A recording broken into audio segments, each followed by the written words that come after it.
In our daily lives, we often make statements or claims. For example, it's going to rain today, or this app is the fastest one for ordering food. But how do we know if these claims are true? That's right, we look for evidence or proof.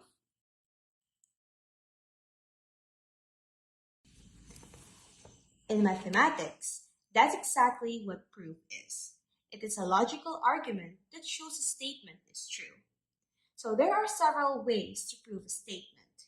Let's first focus on the direct method. So this is the most straightforward method. And to prove a statement, if P, then Q. So we will assume that P is true and use a series of logical steps to show that Q must also be true. So let's apply the same logic into this example. We have to prove that if x is an odd integer, then x squared is also an odd integer.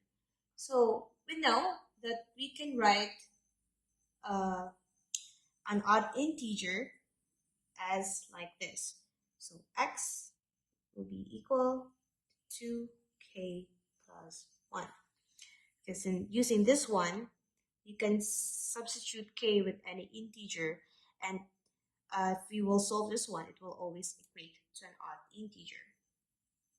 Now, we also need to find the x squared. So what we're going to do is just to square this one. So square that, and we will also square this. Then this one will result to x squared is equal to 2k plus 1 times 2k plus 1. Then that will be 4k squared plus 2k plus 2k plus 1. So as you can see, we can add these two. We can add similar terms, the like terms. So that will be 4k squared plus 4k plus 1. Now, what we're going to do is we will factor out this one. This can be factored out using 2. So that will be x squared is equal to 2. Then divide this 1. So that will be 2k squared plus 2k plus 1. So what we're going to do is we will substitute this. So that will be, anyways, we will let let's say m equate to 2k squared plus 2k. So the new equation will be x squared is equal to 2, then m plus 1. So if we'll go back to our equation for an odd integer, it's x times 2k plus 1. Is this in the same format to this? Then this is a proof that the x squared will also have an odd integer. So the definition of this is that since we have x squared can be expressed in the same form as 2k plus 1, whether this one is 2m plus 1, it's still in the same form, then we can conclude, or therefore, the conclusion is that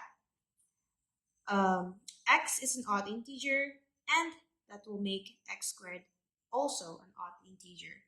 So we had just proven that the statement is correct or is true. Now let's have another example. If a and b are even integers, then a plus b is even.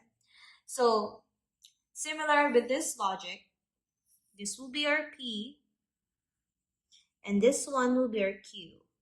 So let's first focus on p. So we're talking about even integers here. So our solution for that is a is equal to 2k and b is equal to 2m. So similar to the equation here, whatever integer you substitute to k or m, then multiply that with 2, it will always result to an even integer. So what we're going to do, it's stated here in Q that it should be added, is you will factor out this one. This can still be factored by 2.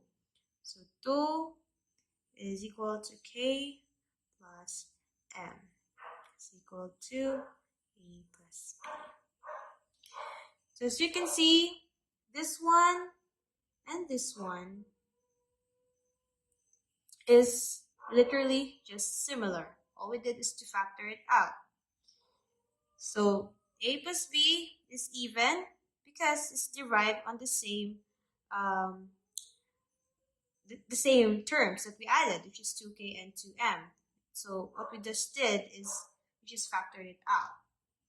So therefore, a and b are even. If a and b are even integers, then we can say that a plus b is also even, just as the solution says or shows. Now, let's try with another example. This is a third example. So this is quite similar to the first example, but in this case, we're having even integers. Let me put integer here last. Okay, so same equation with the first and the second problem. You will just use the same format for even integers. So that means prioritize p, n is equal to 2k. Then our q here, n squared is equal to 2k to the power of 2. All right, so what we're going to do is we have to do the squaring. So you will first solve this one. Actually, it's not solving, it's just to give evidence. So for n to be n squared, you will square n. So that means you have to square both sides. So that will be n squared and 2k squared. Then look, we just came to the same format here for n. Now, let's try with this.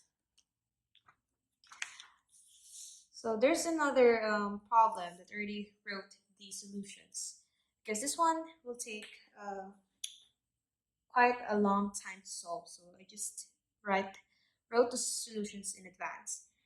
So it's the same logic as number 2, but we're dealing with odd integers. Here in number 2, so we're dealing with even integers. So what we're going to do is to just use the same format for odd integers. So you will equate that to a and to b. Then it says here that the product of a and b is odd. So what we're going to do is we will multiply 2k plus 1 and 2m plus 1. Then do the FOIL method. Then factor it out. That will be resulting to this. And then same with the example in number 2, we will let x, we will introduce another variable to substitute 2km plus k plus m. So it will be like this. The product of a and b is equal to 2x plus 1. X representing this. Okay. So this same format is the same with the format of a and the format of b rather, and format of a. So that means that this one, the product of a and b, is still an odd integer. So when you are going to arrive for conclusions, you must use words that indicates a conclusion. For example, therefore, or you can use thus, or in conclusion, like that. Those certain words that will introduce a conclusion. So, how about you will try solving this next problem? So, we have this. If x is greater than 5, then x squared is greater than 25. So, you can pause this video. Okay, so if you're done, if your solution is like this, then you're correct. So what we did here is we will have x is greater than 5, then 5 is greater than 0. So we will focus on this one.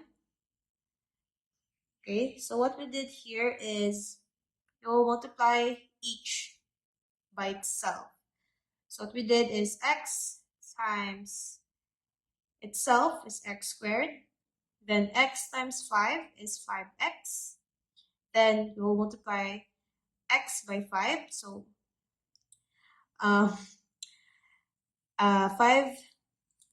times x is 5x. Then 5 times itself is 25. All right. Okay, rather this is not x squared. Rather that will be, let me correct that.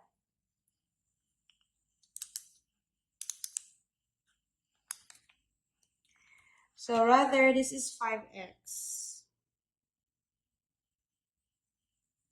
Okay. All right. So again, x multiply both of these. So x times itself is x squared. Then 5 times x.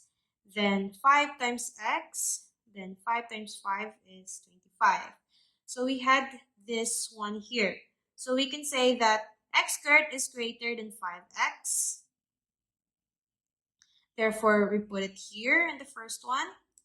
Then x squared is also greater than 25 because we can say it's compared to 5x.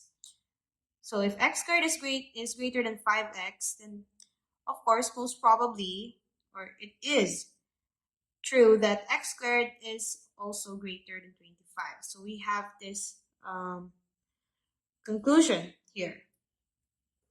So this one just proves the statement here. So we just went back to that. So if x is greater than 5, then x squared is greater than 25. So this statement is proven true. And that ends about the direct method. So remember that for direct method, if P is true, then it implies that Q is also true. So all we need to do is to provide a solution or an evidence that the given statement is true. Under indirect, we also have contrapositive and also contradiction. Okay, so in proving the contrapositive statement, we will write n here as odd, so that will be n is equal to 2k plus 1. And we will now search for n squared. So we will square both of the sides of the sign, the equal sign. And that will be n squared is equal to 4k squared plus 4k plus 1. You can just do the FOIL method there. And then we need to factor out this one, since this one is factorable. So that will be n squared is equal to 2k squared and 2k plus 1. And then, similar with the direct method, there will be a substitution. So we will let m be 2k squared plus 2k. So therefore, the new expression will be 2m plus 1. So in here, we have this form. And this one is similar to the statement here, or to the same form if n is odd. So this one is the same here, right? It's the same form. So that is a obvious evidence that n is odd, then that means n squared is also odd because it will just derive to the same form. And now, using just the contrapositive, you were able to uh, have the conclusion that if the contrapositive statement is true, then that leads to the original statement as also true. So that is the method for, or that's how you do the contrapositive method under indirect. All right, so let's have this another example.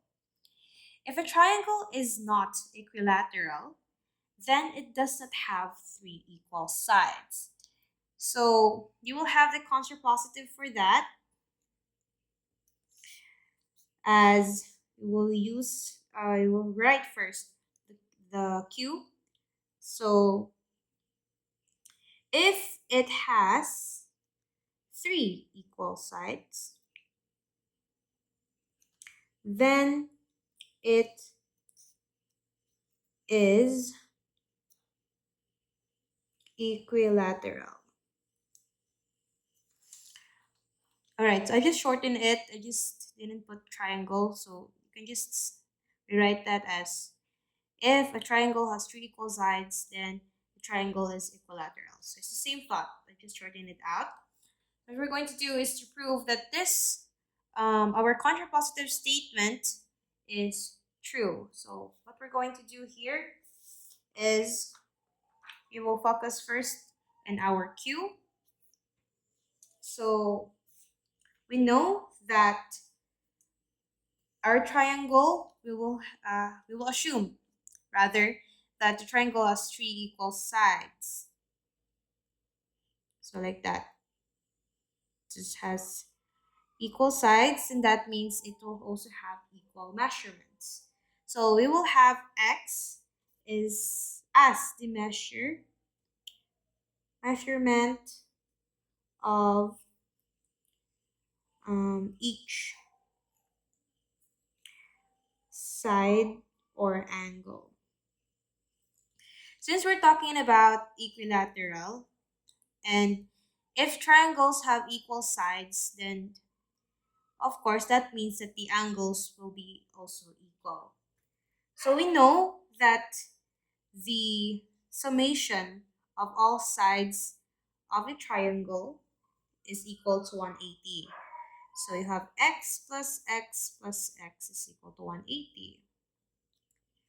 So 180 is standard. That is the totality of all the sides of the triangle.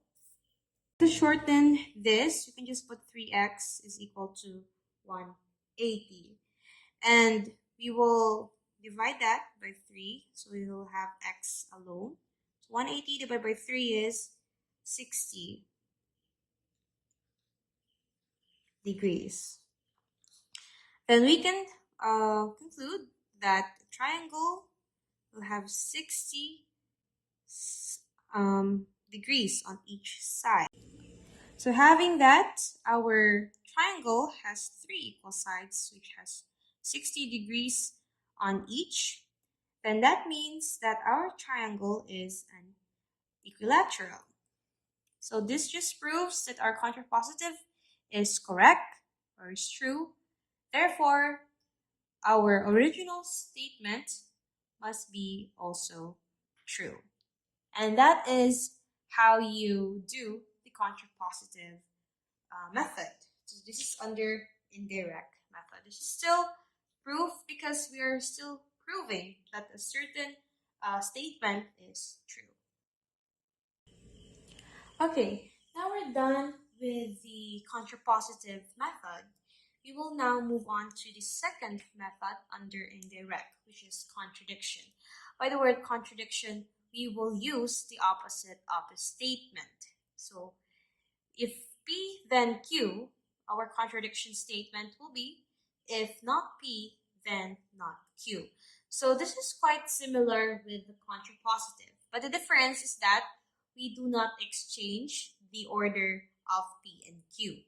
P stays in the first part of the statement and Q stays on the last part, unlike the contrapositive where it is interchanged. Alright, so let's try applying the same logic in this example. So prove that a number cannot be both even and odd. So in here, we will have the contradictory statement. So we will assume that a number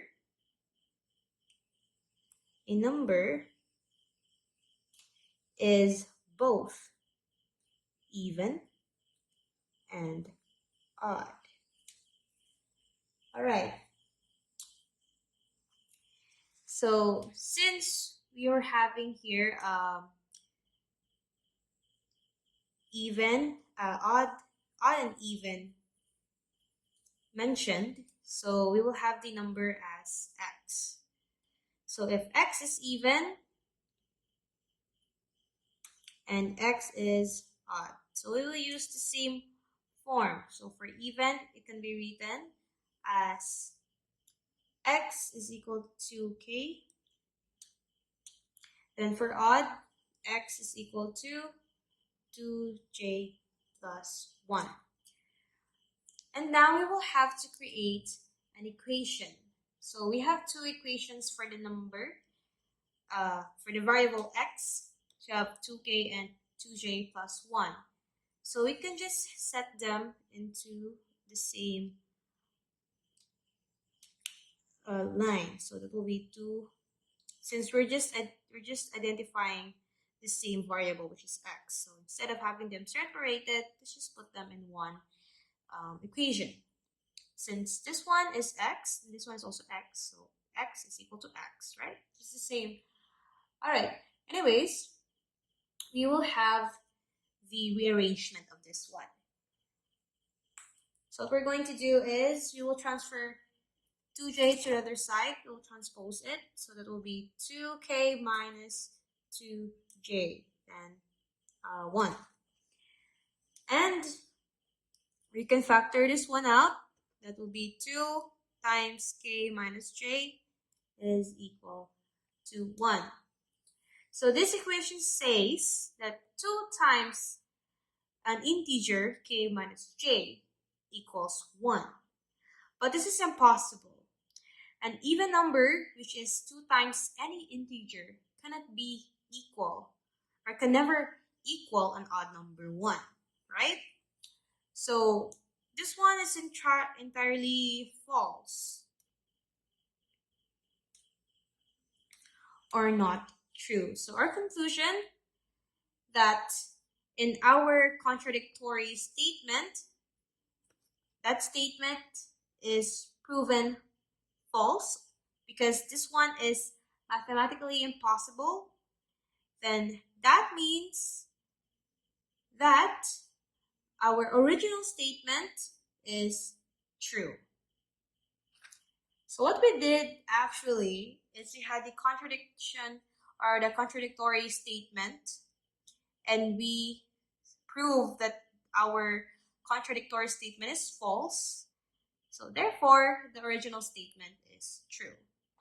So that's how it goes for contradiction. Now that we're done with all the proof methods, we have the direct and the two indirect methods by contradiction and contrapositive. Now let's move on with the disproof method. So the opposite of proof actually. So in proof, we will prove that a statement is true. For disproof, we will demonstrate that a statement is false. So a disproof only needs to show that it fails in at least one case. So this makes disproof actually much simpler than proof. So we will use the most common and direct method of disproof, which is counterexample. So counterexample is a direct and powerful technique for disproving a universal statement. So to use this method, you simply find one specific example that meets the condition of the statement but fails to produce the expected outcome. So let's apply that meaning into this example. Okay, so let's try applying the meaning of counterexample in this statement. So we will disprove this statement. The product of any two irrational numbers is always irrational. So let's have the number 2, because we will find two irrational numbers whose product is going to be rational. All right, let's prove this one as false. So let's use number 2. Then, of course, we will make this one as irrational numbers. So we will put square root. So we have now two irrational numbers. It will multiply it by itself, and that will be equal to 2. Now we all know that 2 is a rational number. Therefore, it can be written as 2 over 1.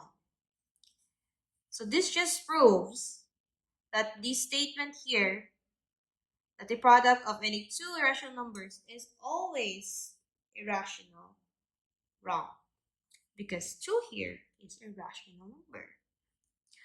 So all we just did is actually to find an example that proves, actually I'm not using proof here now. We will find an example that will make the given statement as false.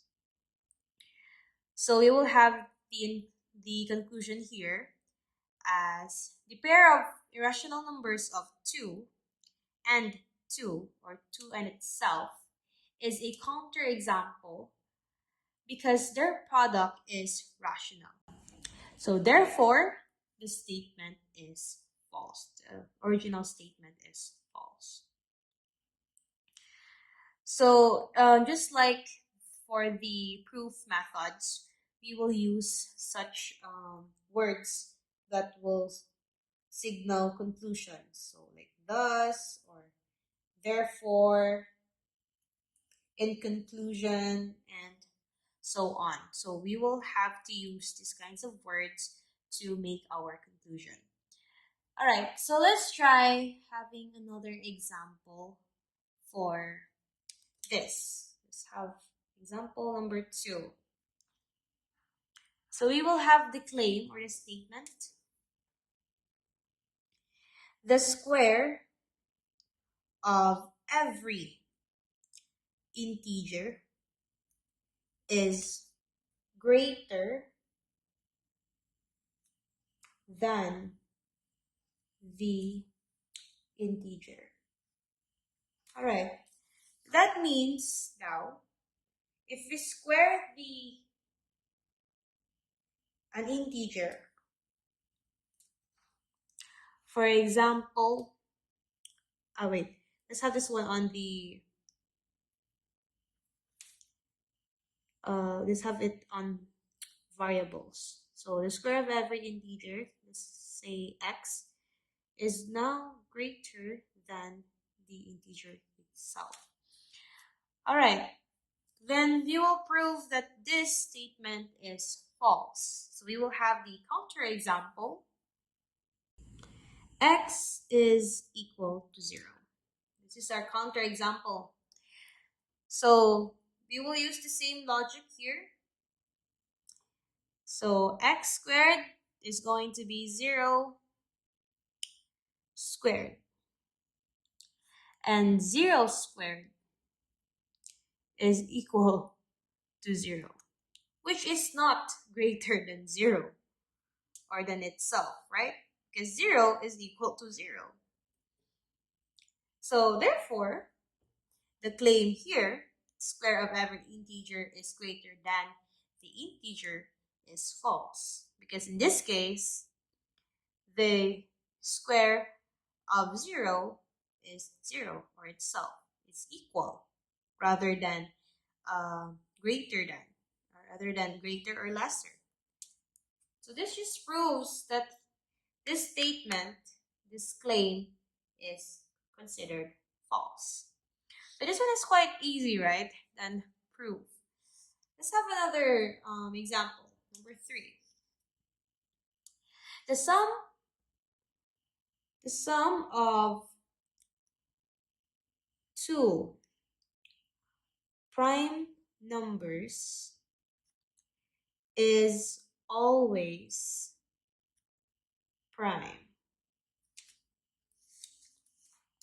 Okay, let's try having the counter example. 2 plus 3 is equal to 5. But take 2 plus 5 is equal to 7. But 3 plus 5 is equal to 8. And 8 here is not a prime number. This 3 and 5 are prime numbers. But if we add this one, both of these, it will result into 8, which is not a prime number. Therefore, as easy as that, the claim here is false. So in the first attempts, you have 5 and 7. So this actually proves the statement. These numbers are prime. Whereas we tried another set of prime numbers, 3 and 5. This time this equates to 8, which is not a prime number. And therefore, it says on the meaning that at least once you can prove that the statement is false. Okay, now we're done with the example 3. Now it's time for you to take on this claim. You have to disprove this claim using the counter example. So you may pause this video so that you'll have time to find your solution and your conclusion. Okay, so we will have the counter example. Take 3 times 5 is equal to 15. So you have two odd integers, 3 and 5.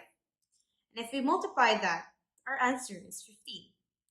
And obviously, 15 is an odd number. It is not even. So this proves that the statement here is false. Most especially that it uses such words as always, similar to the example here. It also used the word always. So yes, another example, another counterexample. Okay, you have 3 and 9. 3 is an odd number and 9 is also an odd number. So 3 times 9 is 27. And 27, similar to 15, is an odd number, which is another example, another evidence that the statement here is false. And that ends our discussion about the different methods of proof and disproof. Thank you so much for listening.